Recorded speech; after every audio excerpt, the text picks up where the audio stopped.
Maharlika, kailan ba yun? Last week ba? Yung sabi niya na hinahanap sa kanya ang pulburon video. Na sabi naman ni Maharlika wala sa kanya, iba ang may hawak. Doon pumutok ang pulburon video na ito. Kaya binalikan ko yung aking kaibigan na yung pulburon video na napanood mo. Yun, dinitalye niya sa akin at sabi niya, napanood niya sa isang TMA kernel na active. But with instruction na huwag ikalat ang video, sabi daw ng TMA kernel. Dinescribe ng kaibigan ko yung napanood niya kung gaano katagal, ano yung mukha, gaano kalinaw. Very vivid ang description niya.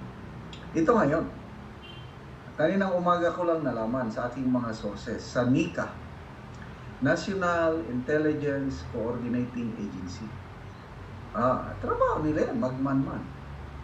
Nako, konformado sa mga operatives ng NICA, alam nila na meron, napanood na nila. So, nila ha, hindi lang iisa. It's now a common knowledge yung pulburon video. Kaya pala, nagpapanik na ang Malacanang na inuunahan na nila si Maharlika kasi inakala nila si Maharlika ang maglalabas. Ayaw man ding ipalabas ni Maharlika kasi inofera na siya noon pa, ayaw niyang ilabas.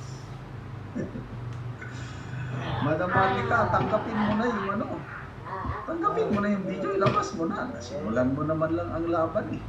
Ang dami nang naiinip. Pati ako, inip na yan. Video na yan, bakit hindi pa ilabas? So, nandyan. It's a matter of timing, kailan ilalabas. Okay. May rason na na-explain ko kapon, i-review ko lang mamaya bakit hindi pa inilalabas. Dito lang ako sa reaksyon ng Mark Palacio, especially si Mr. BBM. Ganon ang tawag ko sa kanya, Mr. na lang. Although, sa ibang Pilipino, presidente pa rin siya.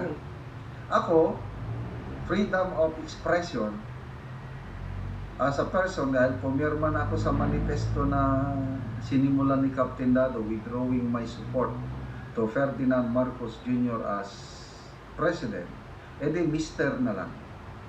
But sa mga, kung may nakapanood ng video na ito na sumusuporta kayo sa Presidente, okay lang, ituloy nyo.